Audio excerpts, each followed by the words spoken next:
Good day, sir. Good day, classmates. I'm so glad to take this opportunity to express my ideas or key points regarding legislation of inclusive education. However, before I will share my key points about this topic, let's have a short review or an overview of Republic Act 11650.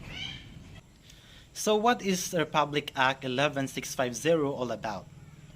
This law states that all public schools nationwide are required to identify learners with special needs and provide these learners with free basic and quality education.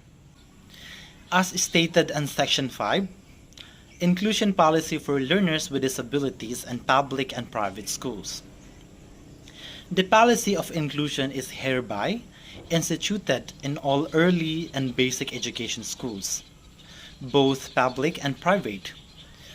All schools, whether public or private, shall ensure equitable access to quality education to every learner with disability, such that no learner shall be denied admission on the basis of disability.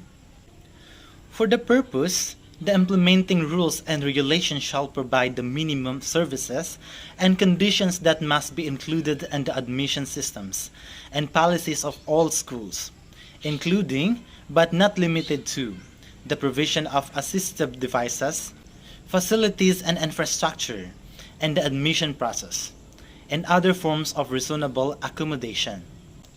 All learners with disabilities, whether enrolled in public or private schools, shall be accorded services and reasonable accommodation based on the IEP and shall have the right to avail of the appropriate support and related services under Section 7 of this Act.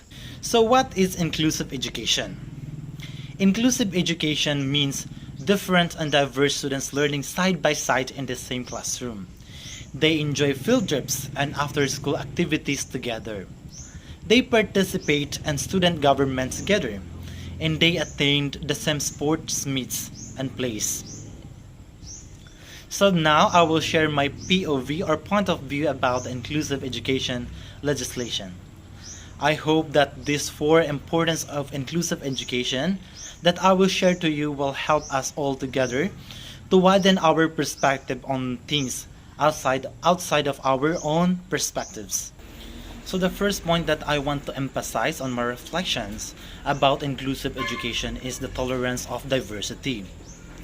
Inclusive education helps students to value diversity and the unique contributions each student brings to their classroom. Children will learn to respect differences and widen their outlook on life. They would be able to understand life on the other side and will have respect for others.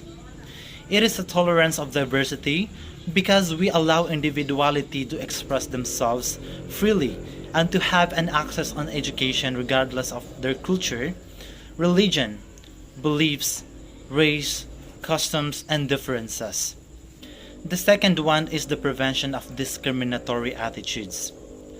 Allowing children to witness what life really is will help them understand that diversity really exists. Exposing them to the reality of the world they live in with guidance is a good step to expand their perspectives on things around them. It is a process of normalizing fact that we are different. In this way, we can avoid having a discriminatory attitude because they would be able to understand as early as possible that we are different in terms of many things. The third one is embracing differences. With inclusion or inclusive education, there will be a sense of unity and be able to build and embrace diversity. This is a good start so that we can unite as one with the goal of unity and success regardless of gender, age, cultural, and religion. And the last one and the most important of all is the right to live and learn. Every child has the right to live and learn, and no one has the right to deny these things, especially to disabled children. To be born with a disability was neither chosen nor dreamed of. So let's be thankful enough because we are not in their situation. Even so, no law shall deny their rights because like us, they also have dreams. They are capable, talented, and courageous in facing this challenging world despite their disability. To sum it up, inclusion education is the best start to unify us. No person or child shall deny the right to access on education. So that's all, and thank you so much.